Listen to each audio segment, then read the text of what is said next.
Corona वैश्विक महामारी के खिलाफ लड़ते लड़ते अब हम अनलॉक 2 में प्रवेश कर रहे हैं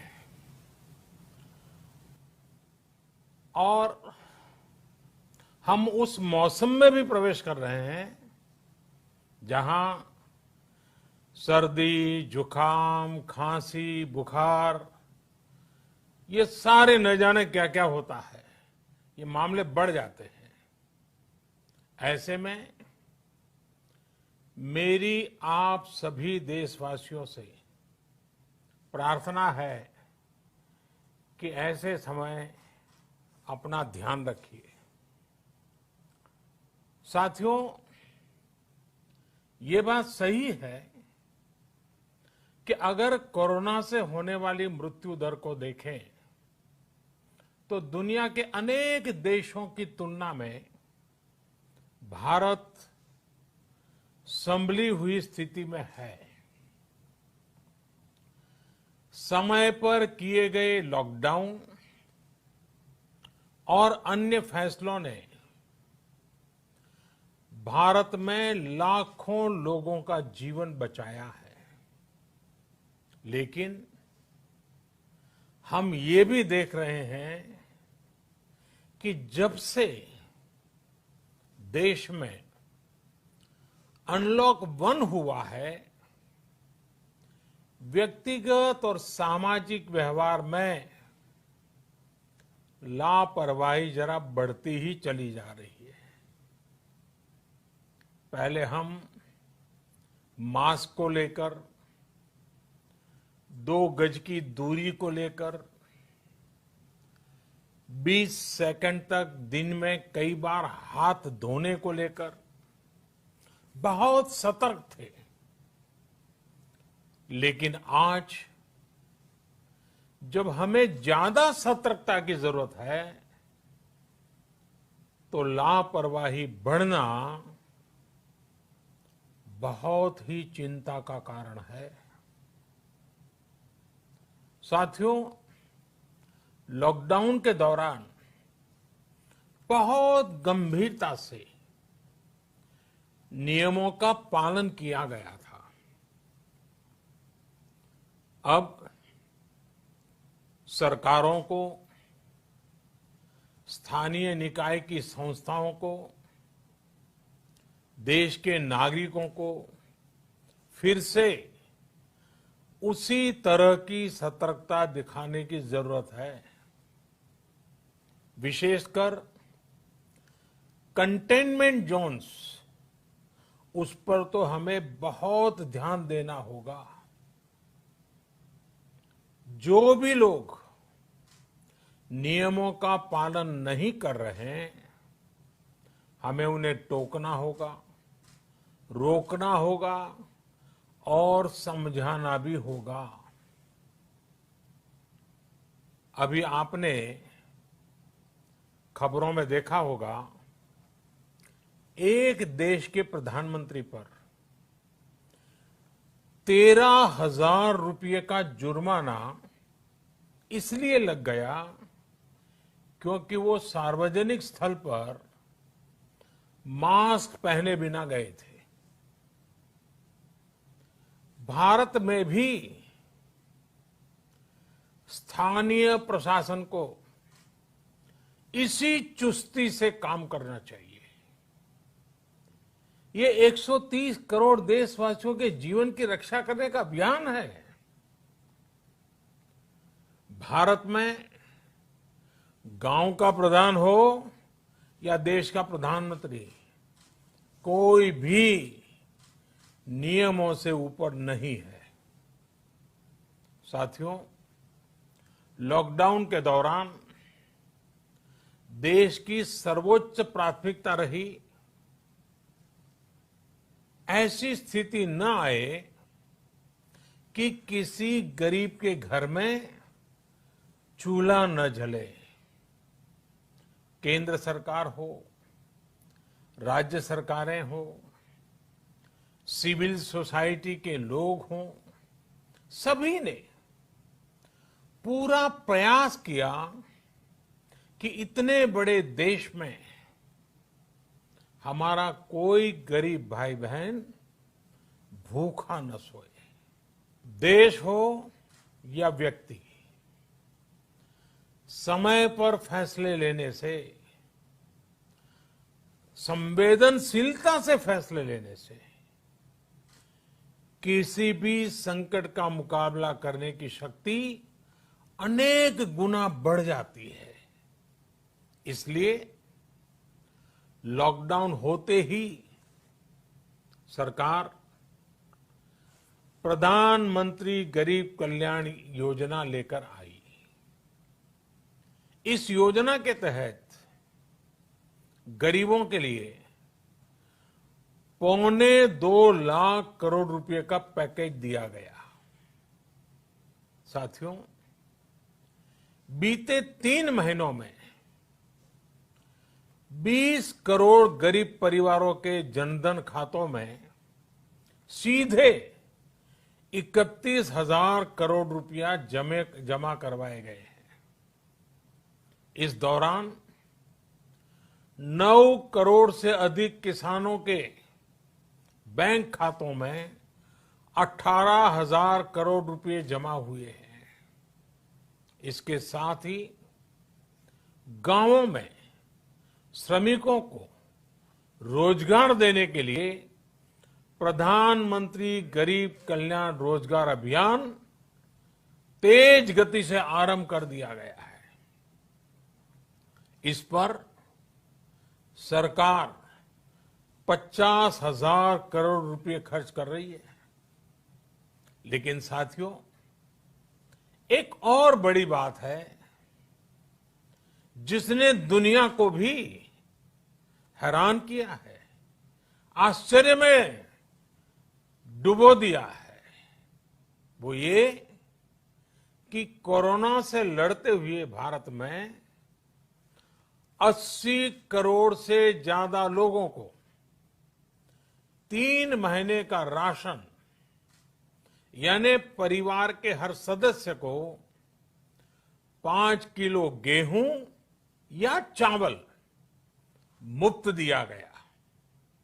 इसके अतिरिक्त प्रति परिवार हर महीने 1 किलो दाल भी मुफ्त दी गई। यानी एक तरह से देखें तो अमेरिका की कुल जनसंख्या से 2.5 गुना अधिक लोगों को, ब्रिटेन की जनसंख्या से 12 गुना अधिक लोगों को और यूरोपियन यूनियन की आबादी से लगभग 2 गुने से ज्यादा लोगों को हमारी सरकार ने मुफ्त अनाज दिया है। साथियों, आज मैं इसी से जुड़ी एक महत्वपूर्ण घोषणा करने जा रहा हूं। साथियों, हमारे यहां वर्षा ऋतु के दौरान और उसके बाद मुख्य तौर पर कृषि क्षेत्र में, एग्रीकल्चर सेक्टर में ही ज्यादा काम होता है। अन्य दूसरे सेक्टरों में थोड़ी सुस्ती रहती है। जुलाई से धीरे धीरे त्योहारों का भी माहौल बनने लगता है। अब आप देखिए, अभी 5 जुलाई को गुरु पूर्णिमा है, फिर सावन शुरू हो रहा है, फिर 15 अगस्त आएगी, रक्षाबंधन आएगा, कृष्ण जन्माष्टमी आएगी, गणेश चतुर्थी आएगी, ओणम होगा और आगे जाएं तो काटी बिहू है, नवरात्रि है, दुर्गा पूजा है, दशहरा है, दीपावली है, छठी मैया की पूजा है। त्योहारों का ये समय जरूरतें भी बढ़ाता है, खर्च भी बढ़ाता है। इन सभी बातों को ध्यान में रखते हुए ये फैसला लिया गया है कि प्रधानमंत्री गरीब कल्याण अन्न योजना का विस्तार अब दिवाली और छठ पूजा तक, यानी नवंबर महीने के आखिर तक कर दिया जाएगा।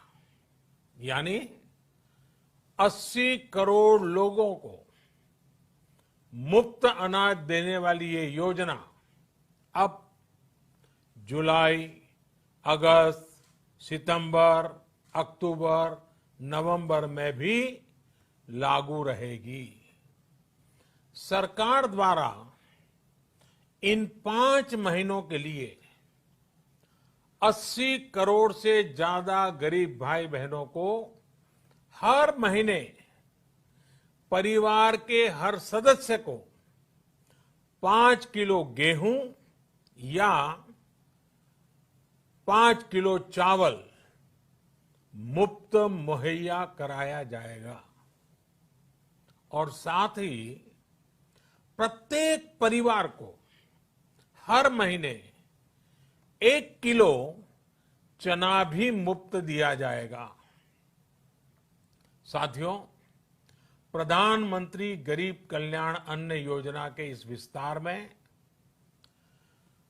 90,000 करोड़ रुपए से ज्यादा खर्च होंगे।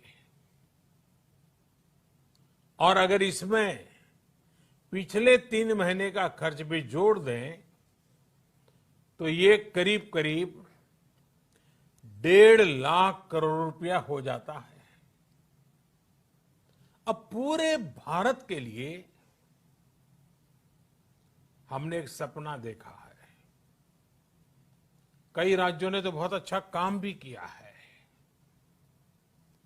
बाकी राज्यों पर भी हम आग्रह कर रहे हैं कि इसको काम को आगे बढ़ाएं। और काम क्या है?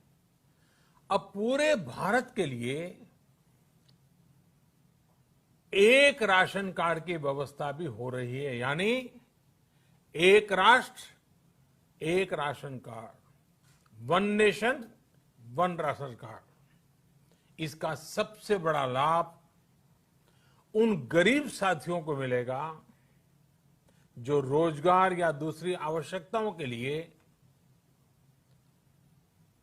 अपना गांव छोड़ करके कहीं और जाते हैं, किसी और राज्य में जाते हैं। साथियों, आज गरीब को, जरूरतमंद को सरकार अगर मुफ्त अनाज दे पा रही है तो इसका श्रेय प्रमुख रूप से 2 वर्गों को जाता है। पहला, हमारे देश के मेहनती किसान, हमारे अन्नदाता। और दूसरा, हमारे देश के ईमानदार टैक्स पेयर। आपका परिश्रम, आपका समर्पण ही जिसकी वजह से देश ये मदद कर पा रहा है।